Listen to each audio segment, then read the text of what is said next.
Ladies and gentlemen, welcome to the Gig Member Q&A call. Today is Tuesday, February the 27th. Your host, Scott Massey and James Cronk with you. And we've got a really informative call planned for you today. I'm really excited about it. I'm not sure how it's possible, but it's almost March.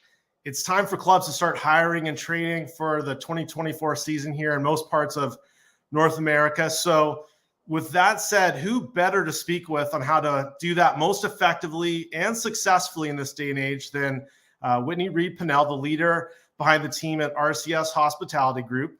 The truth is no one understands the ever-evolving demands facing clubs today more than Whitney and the team at RCS. So with that said, today's Q&A call, I think, is going to be a great opportunity for Gig Nation to tap into Whitney's expertise. And if you've been struggling with all the challenges that come with finding, retaining, and training the best team members to take care of your club's members and guests for 2024, then this call is definitely for you. Really excited to have Whitney with us today, James. Yeah, Scott, I couldn't agree more. You and I have been in this business for many years and in the education business and the training business. And I can tell you that I have been learning from, borrowing from, stealing ideas and thoughts from Whitney for many, many years. Educator of the year, consultant of the year. She's got more awards than I could ever put on a shelf. And I'm thrilled because really I admire what Whitney has done. If you look back, Scott, at Whitney's journey, and she's going to share that with us today, no doubt. But OB Sports, Troon, all kinds of the leaders in the industry, and has obviously created this fantastic organization that really helps clubs all over. So without further ado, let's Whitney, welcome. Let's bring Whitney on. There she is. Whitney, welcome to the Golf Industry Guru live call. It is our pleasure for us to have you join us because it's true. You are a rock star in the industry when it comes to all things training and people and food and beverage and strategic planning, et cetera, et cetera. So we're excited to have you today. Thank you. I'm a little embarrassed. My goodness, that was so nice. So kind of you. Thank you very much. I'm really excited to be here. And, I always love talking with people in the industry. And every time I do this, I get inspired with new ideas. I was just talking to somebody yesterday and they brought something up and it got my wheels turning on something else. So I love this because then I get re-inspired too. And I guess it's good for all of us in that respect. Absolutely.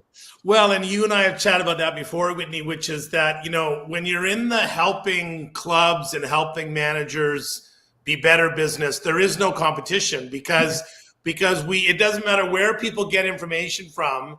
If they're watching this call, they're interested in improving. They're interested in finding better people, hiring better people, training people, leading, managing, motivating. So we all learn from each other, and we're, as I said, I'm excited about the tidbits you're going to share with us today. And before we kind of delve into the world of people and other things, maybe just share, if you don't mind, a little bit with our audience, a little bit of our RCS, but also about your journey and your road to where you are today, which, as I said, is an inspiration. Well, thank you. So I'm going to start with the company first because I think if I start there and work my way backwards, it's more interesting than just starting at the very beginning, because there's so many people out there that I see, that I talk to, young managers up and coming. And I always start with, if I can do this and be in front of you here today, anyone can do it. And I'll tell you why when I tell you my story. But as a company, RCS Hospitality Group, what we do is we're full service club consulting. We focus on the member experience and the employee experience. So anything that touches the two of those, which does sometimes come into facilities and planning, strategic planning, executive recruiting, training, evaluations, just trying to figure out what opportunities for improvement might be out there. And then several years ago, we got into virtual training. I started watching. I'm a never-ending people watcher. So I'm so glad I grew up outside of social media, because I was forced to kind of interact with people, and I love people's stories. I love learning about people. And, we really started seeing a change in the workforce and started seeing this multi-generational workforce that was up and coming. And then, so we got into virtual training a few years before COVID hit. And then we scrambled along with everyone else during COVID to kind of bring more content and help people during some trying times. So as a company, that's what we do. We've been in business for 24 years this year, which is stunning to me and so exciting because I really do love what I do. But about me, I think I always tell somebody, tell people when I'm doing training, you never know. You never know where you're going to end up. You don't know if this is your first job, your last job, your career or not. Because I started in food and beverage as a server when I was 14 years old. And I always accuse my mother of child labor because 14 seems young. And, I really loved hospitality, as it turns out. It's a flexible schedule. So when I went to college, I was able to put myself through school working in hospitality. And I worked any position that worked with my schedule, which turns out to be a great thing for what I do today. So I've been a bartender and a busser and a greeter and a short order cook. I worked in hotels as housekeeping and maintenance and a night auditor and front desk. So I really worked a lot of different places, and it helped me obviously to figure out what I like and a lot about the business. And I really studied customers. I studied people. And when I graduated, I said, I'll never work in food and beverage again. So I got a degree in hospitality. I got a minor in business, and I made that promise to myself. And I got out of food and beverage just for a short time. I worked in hotels, and I found out it's kind of in my blood. So I really like the action of it. I like the people in it. I like, I just love everything about it. So I got recruited out of first hotel with Hyatt Regency into another hotel with Marriott Hotels. I was working there as a catering director when I ran across my first club manager friend.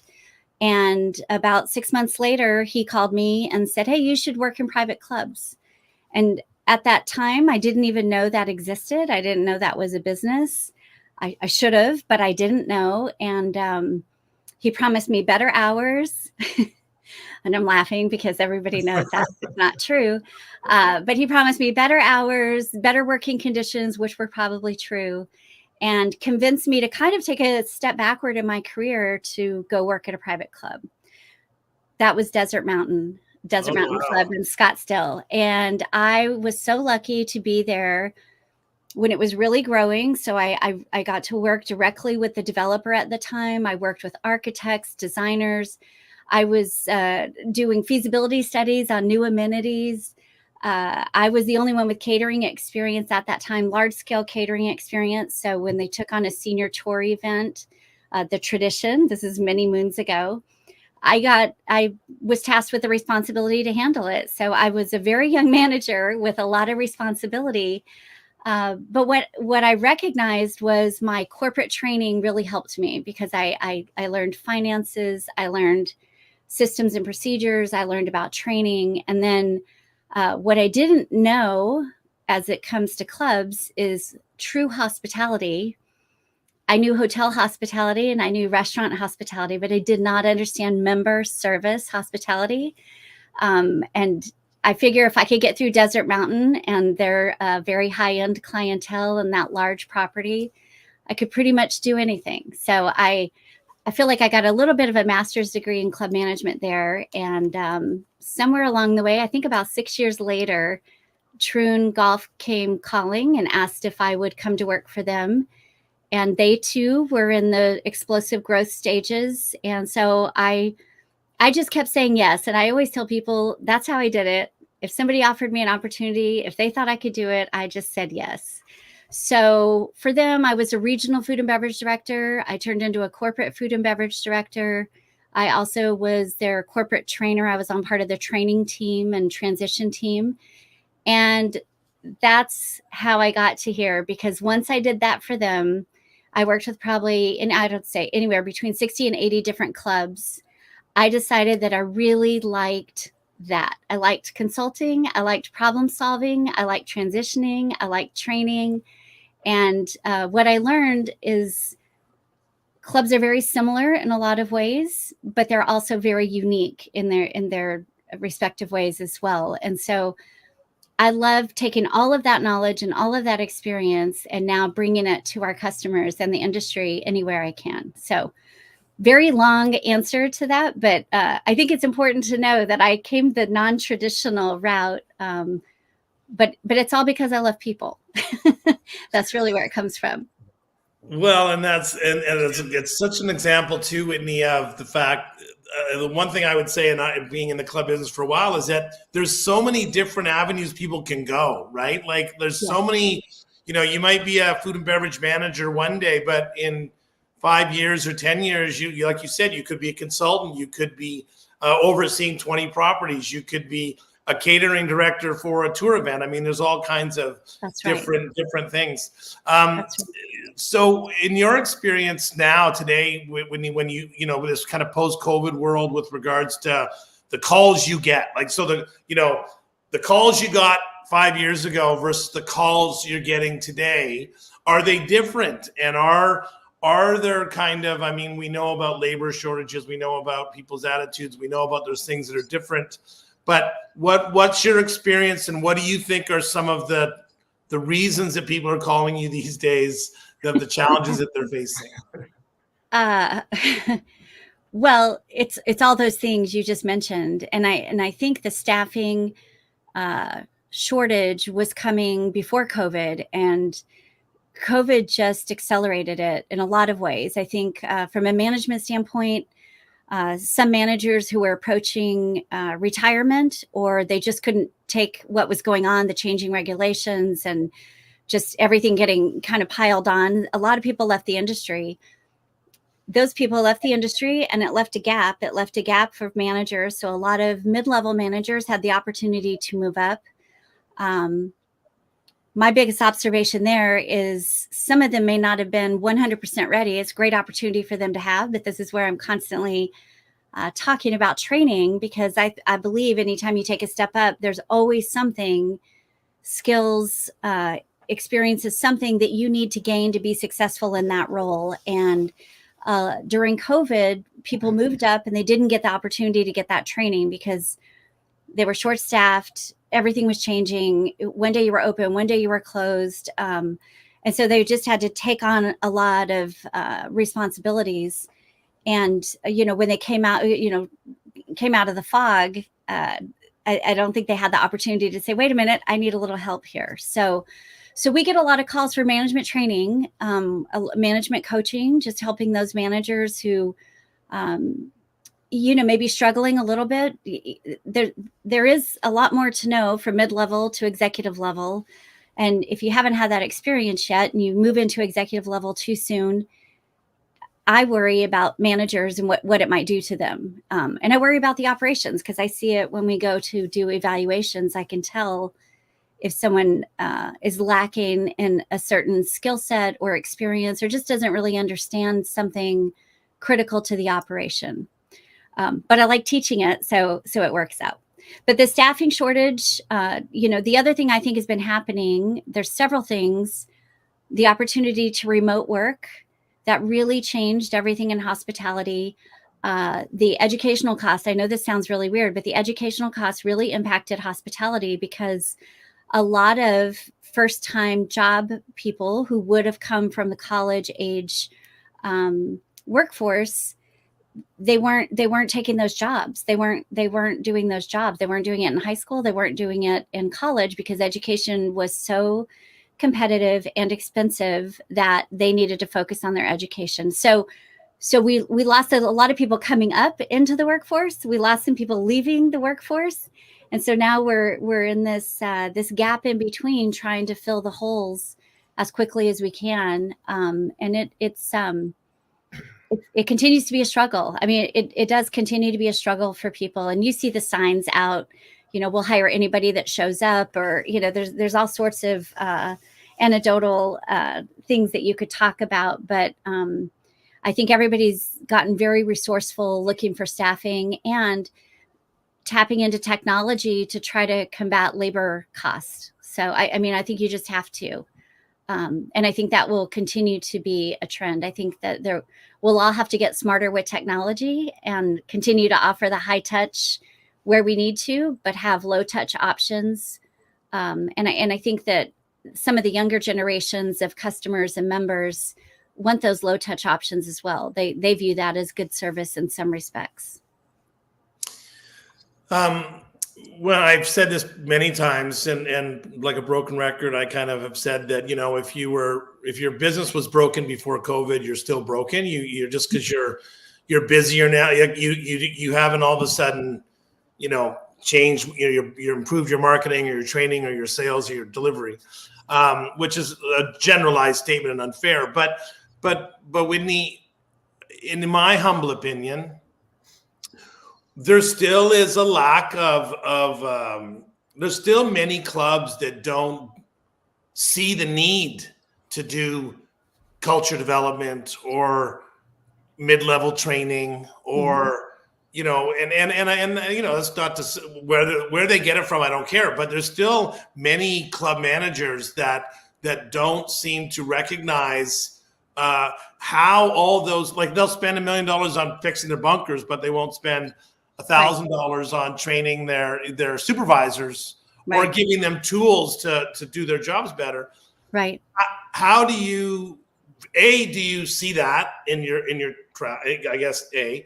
B, is that changing in any way? Like, do you see more people recognizing that for them to be a leader, that they're going to have to invest in their culture and their people? That's a really interesting question, James. Yes, I see it. Absolutely, I see it. We do so much training. Generally, we do a lot of employee training because the managers don't even have time to do their own employee training. So it's lucky for us, that we do that training. But this is such a complicated question, because what happens is people don't invest in it. They don't invest in training. And I could tie numbers back to it all day long about employee turnover, opportunity cost, lack of revenue generation ideas, lack of strategic planning, critical thinking, problem solving, you name it. It shows up in the numbers of any club. I mean, I could look at any club's financial statement over a period of 5 years, and you can nearly pinpoint when they had a management change by the numbers, because something changes. And I think, training it feels like a non-tangible something to spend money on. You spend money on a facility, you get a new door, you get windows, you get a new pool, a pool deck. So you get something tangible that you can use and the members can use. Spending money on training, I can only say what I think can happen, but I can't guarantee that their managers are going to grab onto the idea and move forward with it, and they're going to have this amazing ROI unless they put in some time. They have to put in, the managers have to put in the time, the leaders have to put in the time, because this is our tagline with training is something you do, not something you did.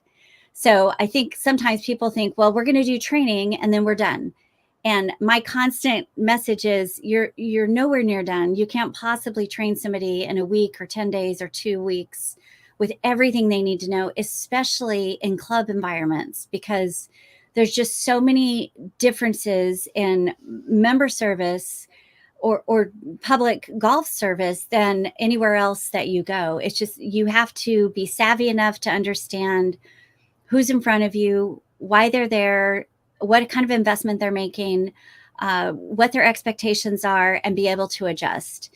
And, one of the things I would say from a training perspective, and I've been saying this since, and I don't remember the year the PGA came out with the hashtag invite her, trying to get women to play golf more. Well, for a while I was on Twitter, and every time I saw that, I would say hashtag welcome her. And this is always my message to clubs who spend a lot of money on marketing or advertising, a public or semi-private.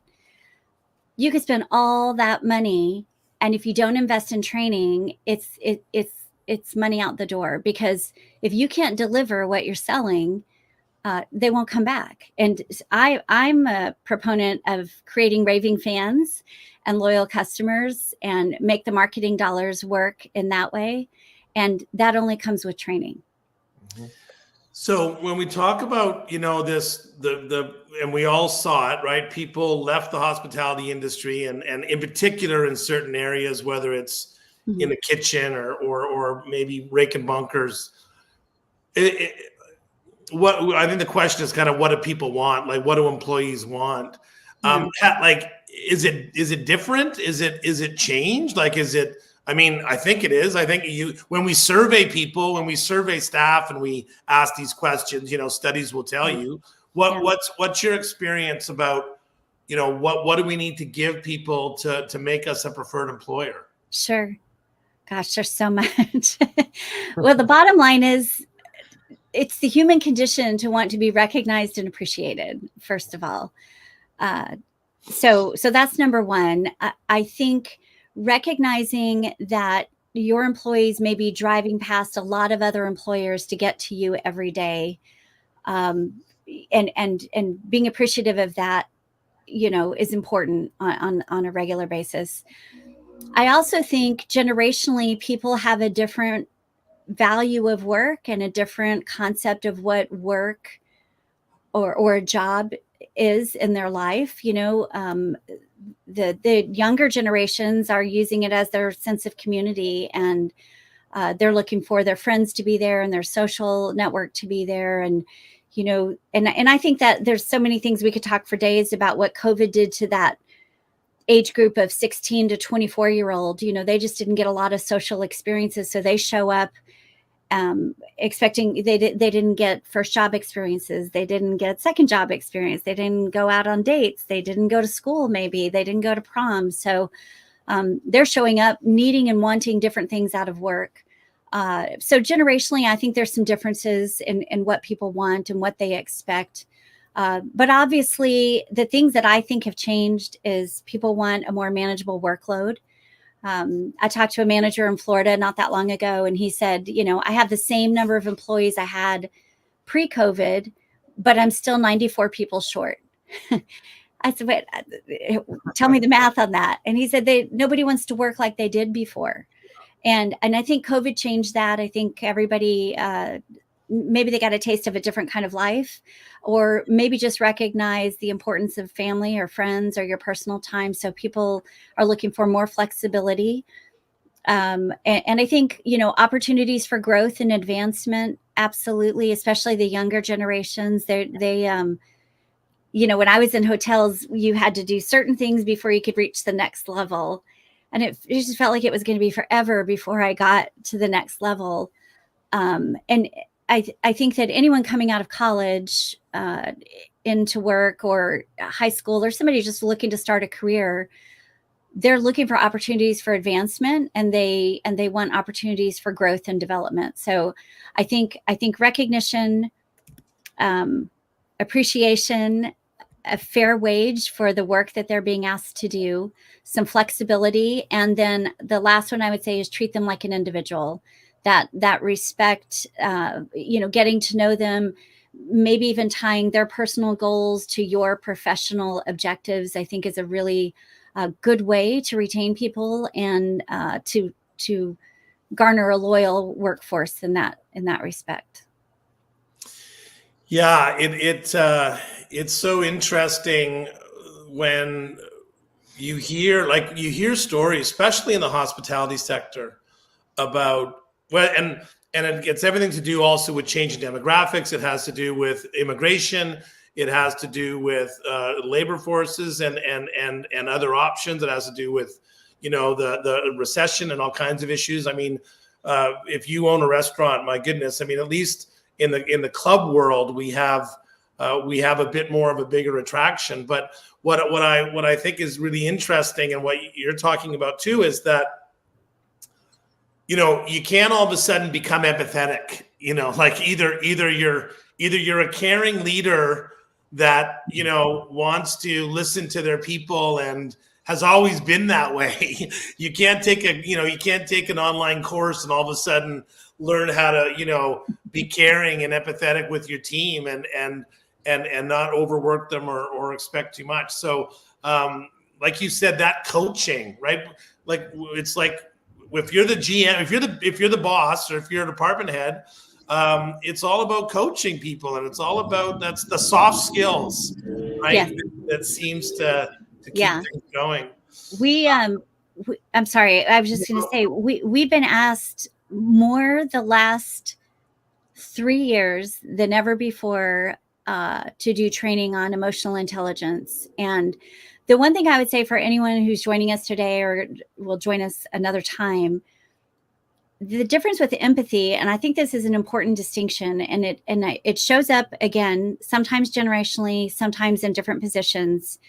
Sometimes people think that they are empathetic because they're like, well, I can put myself in their shoes. And if I were them, this is what I would do. And I said, that's not empathy. No. That's judging.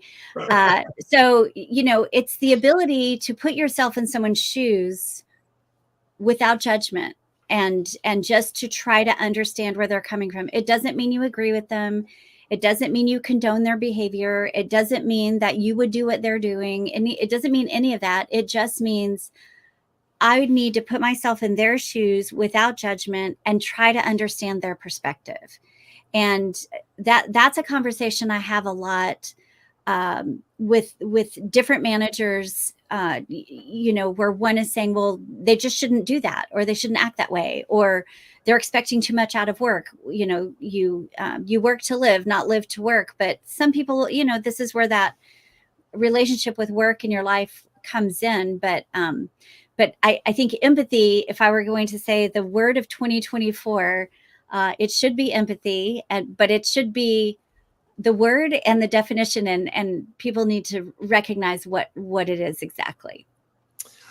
Have you come across some clubs, Whitney, or I guess I'm sure you have, or you guys have helped them to develop it, but for places that are struggling to attract people, have you seen some best practices that are out there about finding innovative ways to kind of capture the rock stars, or to attract the quality people, at least that raises the standard? I mean, I tell people all the time, no one wants to play in a losing team, and so if you got a bunch of losers, you're not gonna attract winners.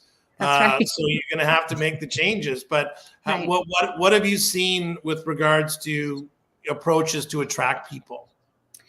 I've seen a lot of different things, and again, I say it has to be something consistent. It really, I think your culture is your competitive edge.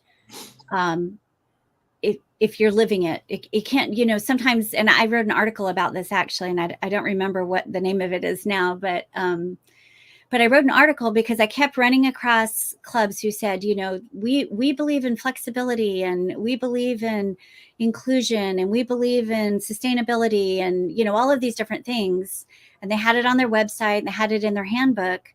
But in practice, it wasn't there. Their managers weren't living it. They were not living those values. And so what was happening, they were hiring a lot of people who were getting this message at the very beginning, but then it completely fell apart because once they got into the club, it wasn't actually happening in practice. So I think the culture has to be genuine. I think it has to be consistent.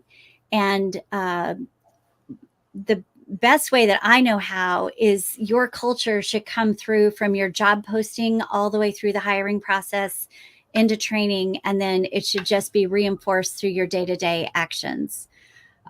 That's a lot of work. That's a commitment at every level, but it can be done. So besides that, some of the things that I've seen, obviously signing bonuses.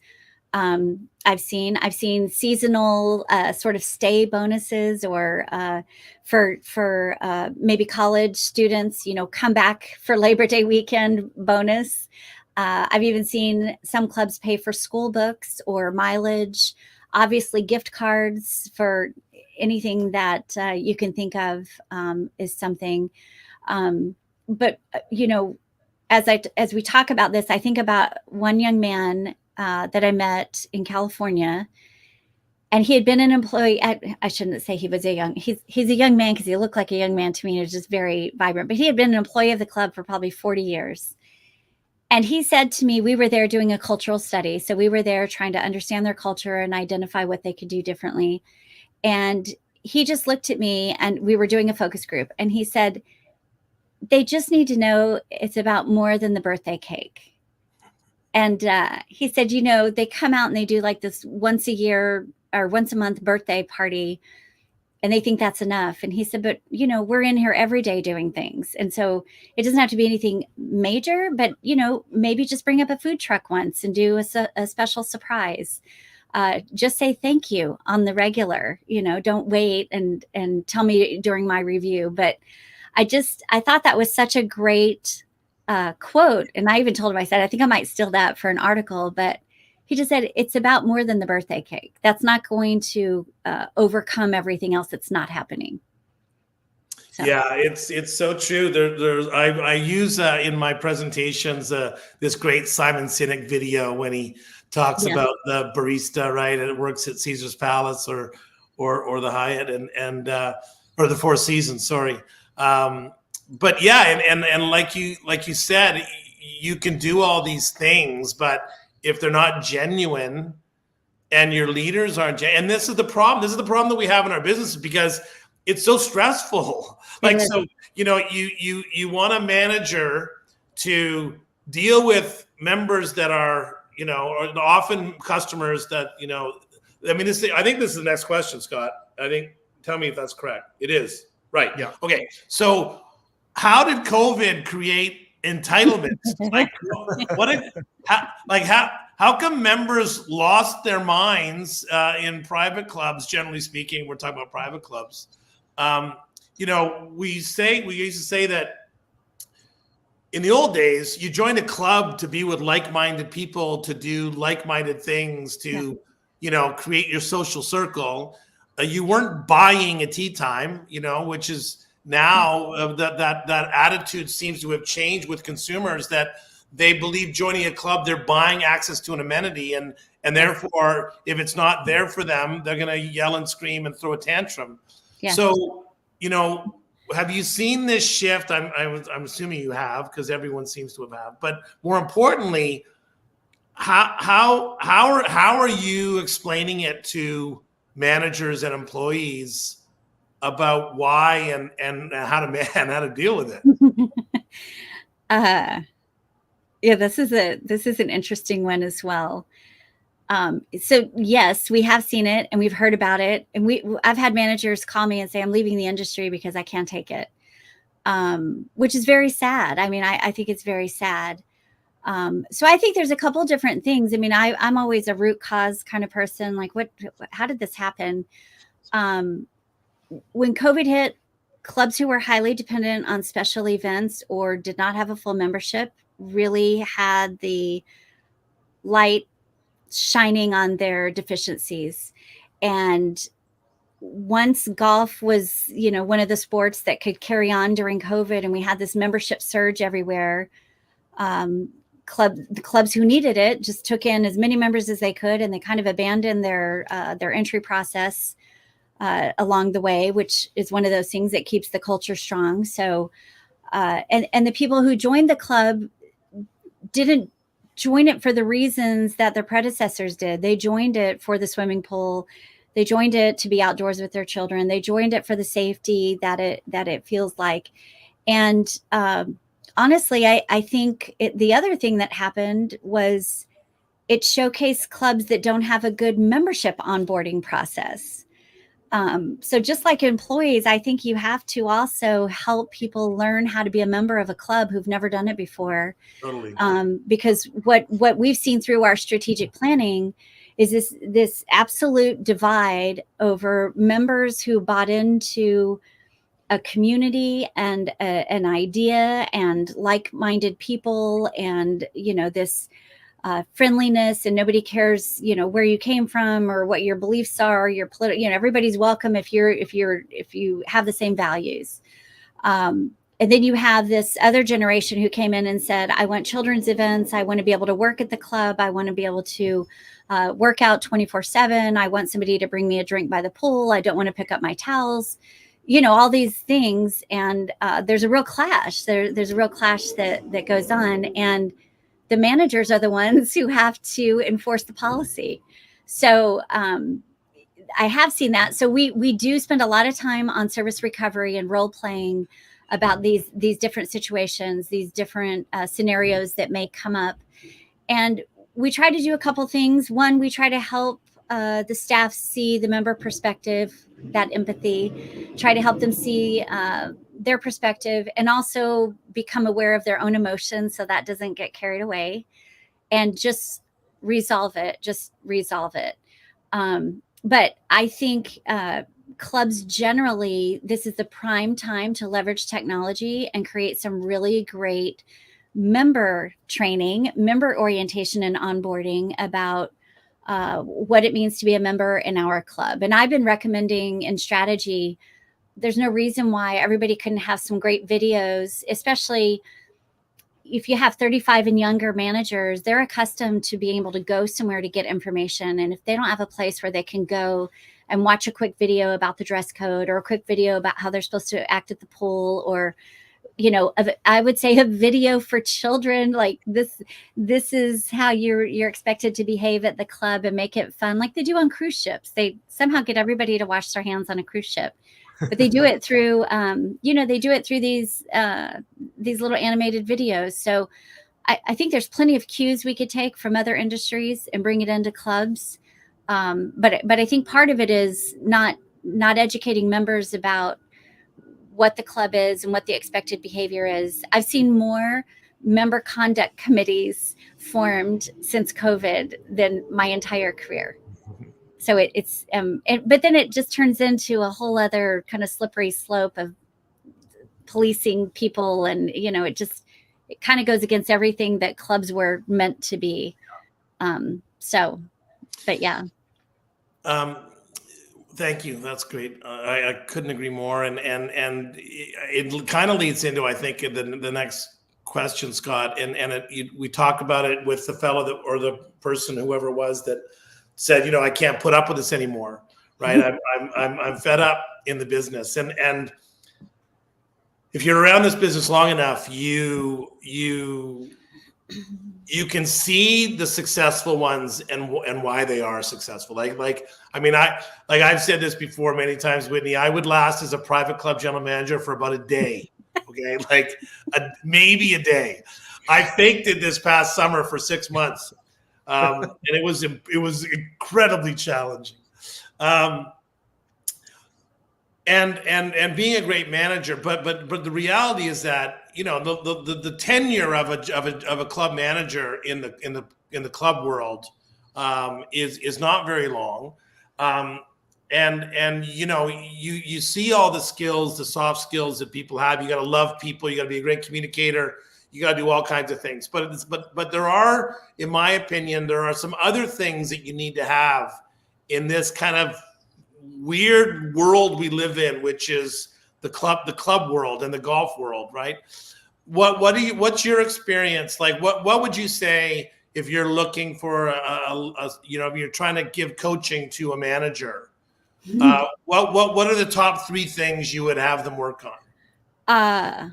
Today, I think emotional intelligence has to be at the top of the list, and that encompasses self-awareness, emotional regulation, being aware of your own emotions, not taking something personally, being able to communicate, being empathetic, and how to influence others.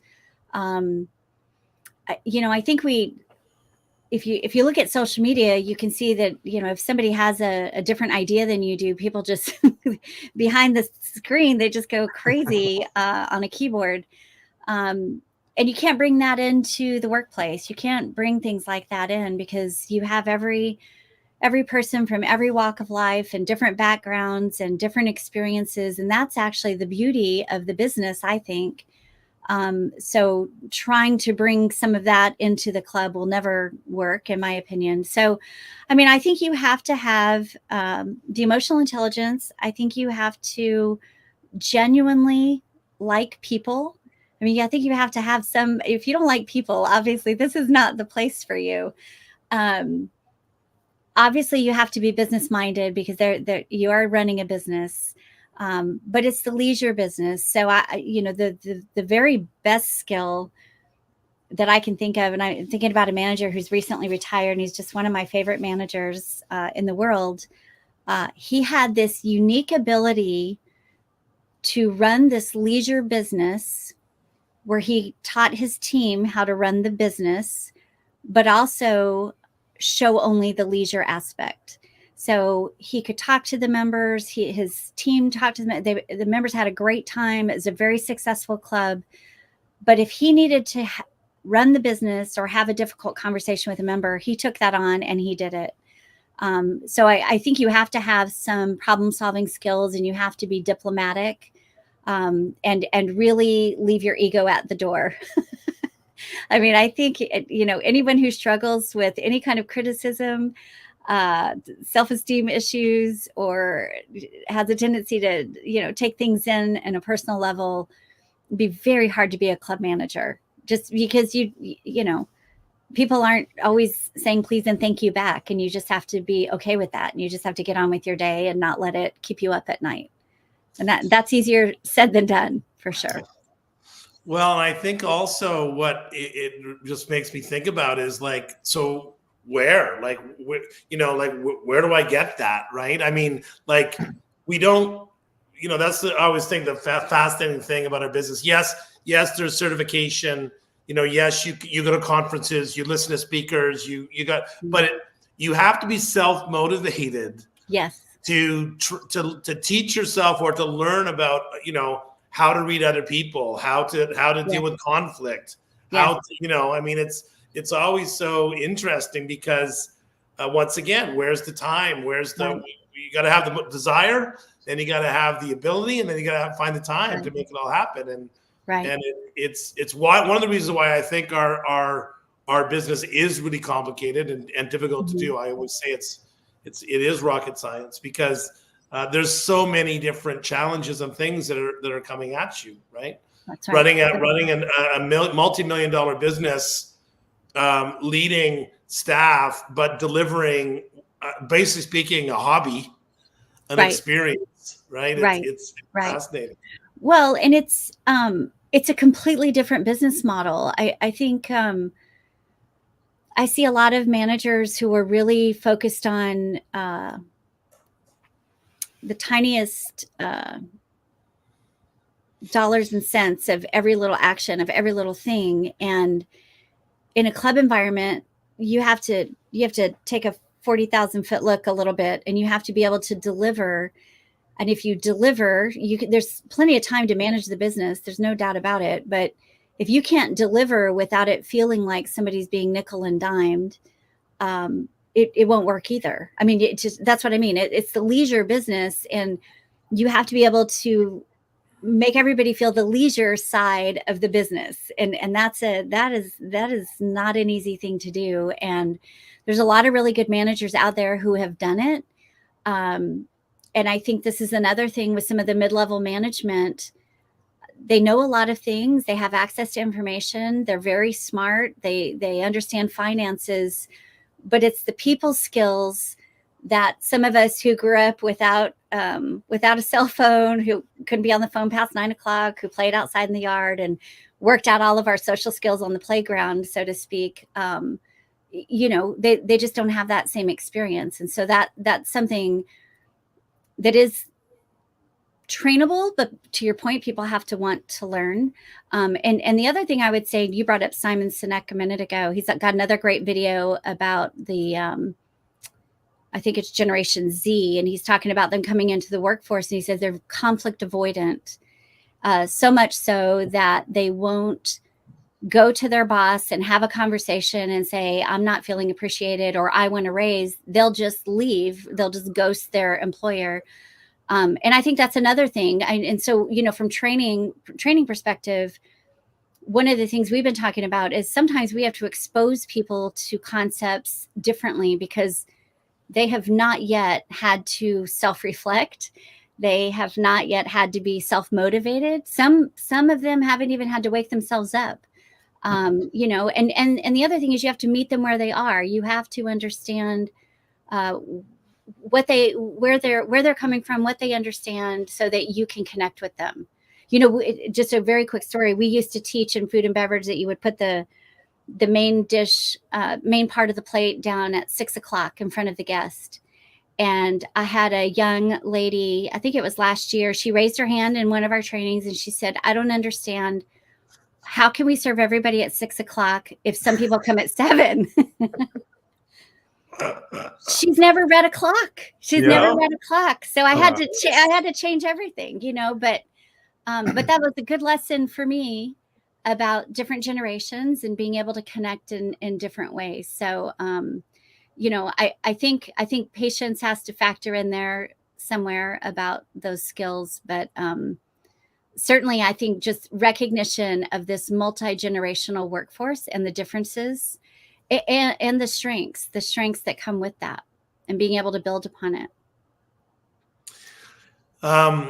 One of our listeners is asking about you know, the training process and you know, in the old days, right, we would have this orientation. Oh, thanks, Scott. Well, way to go. Cool. In the old days, you know, we'd have this orientation to start the year, and then we'd go through 3 days of training, and you know, we'd do something else. We'd have a little party, give them some hot dogs, and then we wouldn't talk to them again probably about training for the next 7 months, and we'd race to the finish line and see who stayed around to the end of the season. And I think what Miles is asking about is this kind of little micro training, this kind of more refreshers, more kind of focused on, you know, every month and specific little things. Is there a way, and I'm going to just elaborate on Miles's comment, if I may, but because I think it's great what he's talking about doing, which is really, it's always ongoing. Like you said earlier on, it's not something that you just do once and you forget about. But is there a way in presenting training to people that makes them a little bit more engaged, that it's not just, oh my God, I got to go to training again? Like, you know, is there? Yeah. I mean, there's HR studies out there and brain studies that, I mean, talk about somebody who always wants to learn. That's me. I read more than I should. But there's studies out there that say the more interactive you can make the training, the more it sticks. So just standing up there and talking about something, they're going to retain only about 30% of what you say. Reading it's maybe only 20%. But if you can do something interactive where they're talking about it while they're doing something, you have a great chance they're going to retain that information. We have a lot of success with games and competitions and role play. So I think Miles was taught what he said. Can you put that back up, Scott, for just a minute? I'm sorry. He said that they're doing a base orientation. Fantastic. That's great. Train to your core standards. Perfect. Monthly micro learning. Awesome. I love it. Yes, you're on the right trend. The 2-hour refresher each month. Hey, if you have the time, that's wonderful. But I think you can do things every day, little bits every day. If there's different departments, you know, and I think member facing departments, I would do a little bit of training as frequently as possible. To me, the best training is frequent, consistent, repetitive messaging. So I would build that in at every step, put your core values in everything, everywhere, every time you're talking about it. But you could do a role play. So you could, and it's training without saying we're doing a big training. You could say, hey, I've got a member scenario I want to throw out at you. And you just throw out a scenario and say, okay, go. How would you handle it? And let them role play. This way, the person that's interacting, I mean, they're training. Everyone who's watching is training. And then you give immediate feedback, and it's a non-threatening way to learn. So you say, what I like that you did there was this, this, this, and this. Here's some other ways that you could say that. You know, I think if you said this, that might get you into some trouble. Let's practice that again. And that takes 2 minutes. That takes 2 minutes, and you can do that every single day. So the only other thing I would say for Miles, I mean, I think you're on a great place, and I think Players First is great to give you good information about where you're trending and what's resonating with your members. Definitely. I would build in maybe a training focus of the month or of the week. And I would just say, we're just going to focus on this one thing for these 2 weeks. Maybe it's name recognition. Maybe it's learning about members' personal preferences. Maybe it's, saying please and thank you, or following the 3 steps of service, which warm welcome, anticipating needs, and fond farewell. But I would have sort of a training focus every couple weeks. If you can do it every week, that's even better. But I mean, have a training focus where everybody's talking about it in every department. And just the one thing, I worked with a club, they really wanted to boost their name recognition. And we just made it a focus, and we built it in everywhere. Every club has a core group of members that they see all the time. We created flashcards. I know this sounds really silly because with technology, you can do it differently. But remember the interactivity. If they're touching it, they're passing it back and forth, they're using it, and that connects it. And sometimes writing it connects it even more. But we just made it a focus. And I said, not only are we talking to members and using their names, when we address each other, we're using names.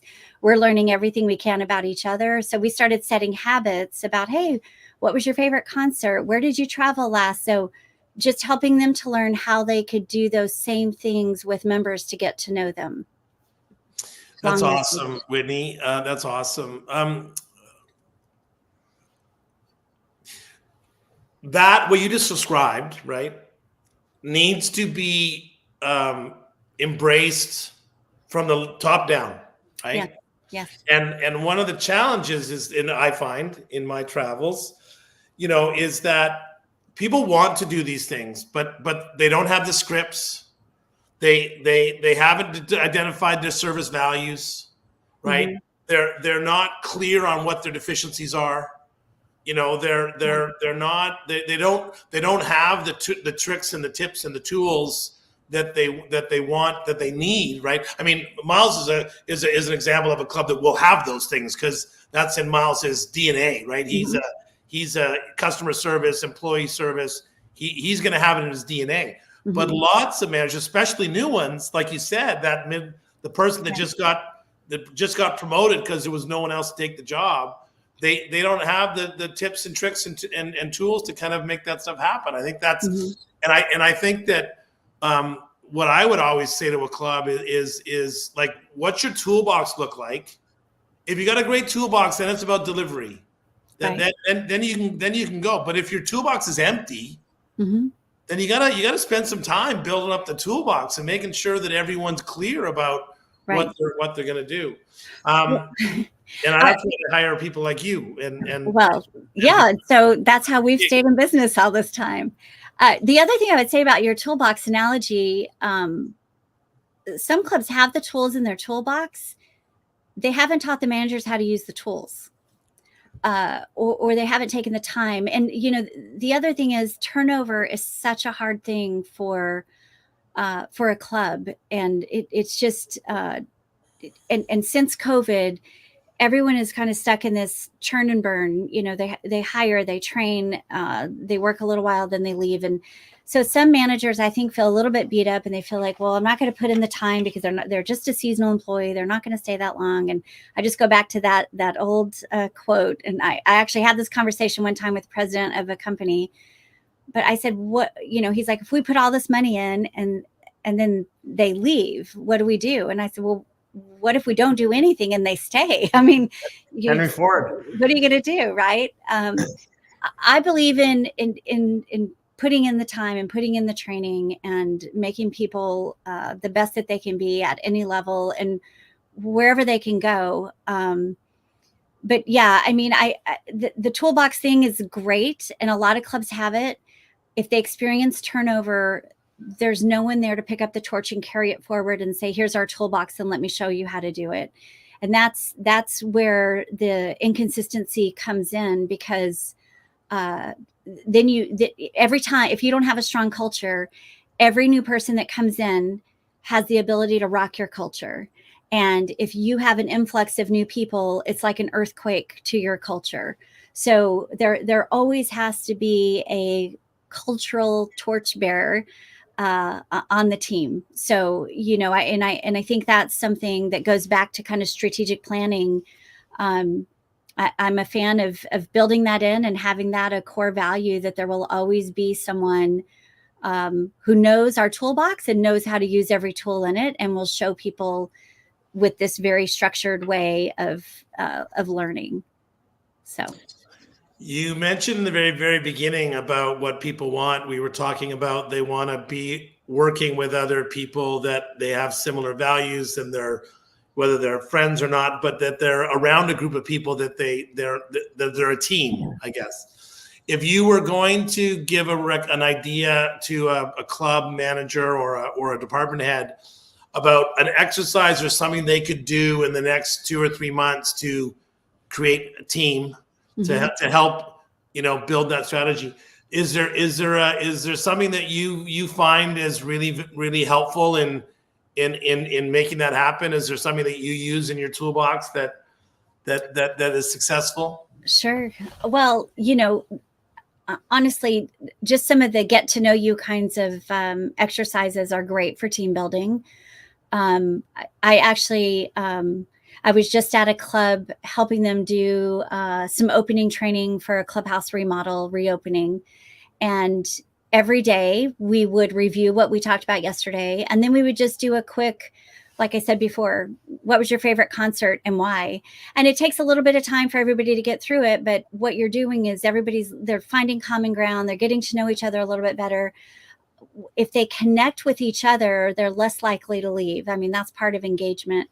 And you can take it to any step. You could say, you could use it as a training exercise about, what was your most difficult customer service situation, and somebody could talk about it, and then you could use that as a training springboard.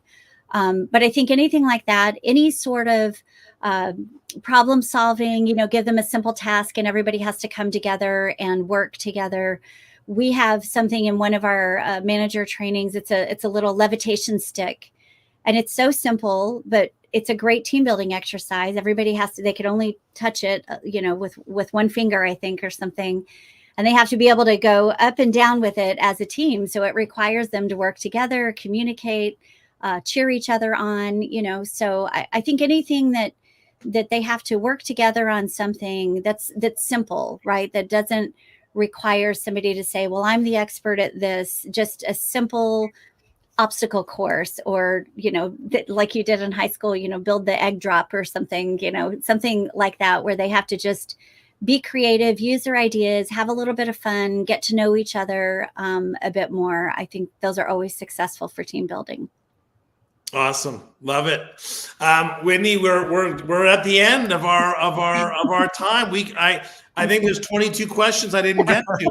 I'm sorry, I'm long-winded. Everybody knows that. It's great. It's not you at all, because it's just such great stuff. And the reality is that, as you said, it's a never-ending topic. It's a never-ending topic. It's a never-ending challenge. You're either committed to developing people or you're not. And if you're on this Q&A call, then I know you're a manager or a club owner or a department head or whomever that believes in improving and helping your team members. And so no doubt there's lots of takeaways. And Whitney, if someone wants to reach out to you and learn more and look at RCS University and some of your other tools, or to bring you in to help train their team, what's the best way for them to connect with you? Well, they can always email me. That's whitney@consultingrcs.com. Go to our website of the same name, consultingrcs.com, and our virtual training is rcsuniversity.com. I'm all over social media, and we'll be at conference next week also. But I think I'm 1 or 2 degrees of separation from a lot of people. So hopefully, if they didn't get that information, they can pick up the phone and say, "Do you know how to get in touch?" And hopefully, they will. We'll blast it out all over the place when we put this when we put the recording into our vault and some other things. And Scott, this is our jam. This is stuff we love talking about. And as I said, Whitney, we'd love to have you on again, because there's so many areas that we could touch upon. I feel like I could talk to you all day. I'm just thinking like, how do we just talk club management Yeah.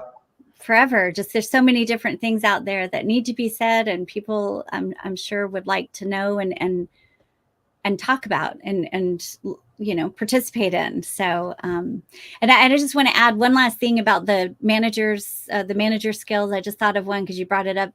Continuous improvement, someone who wants to continuously improve. And I will say, when I was a manager at Marriott, that was one of their core values, and that was something that they really focused on, and as part of their management training. And we had a book club, we had ongoing training, but it was constantly like, yes, this was good, but what could we do better? Which I think is another good team building exercise as well. Just throw out some questions about how could we do this better? Those are always great learning opportunities, great for management, great for leaders, great for new employees. Awesome. Well, we're getting lots of thanks to you, Whitney, from our listeners. Ladies and gentlemen, it's always a pleasure. We love our live Q&A calls. We love bringing on fantastic guests. We'll have another one next month. But until then, all the best with your possibly for some of you start to your season, or for others the end. But we will, like always, see you on the inside. Thank you. Thanks, Whitney.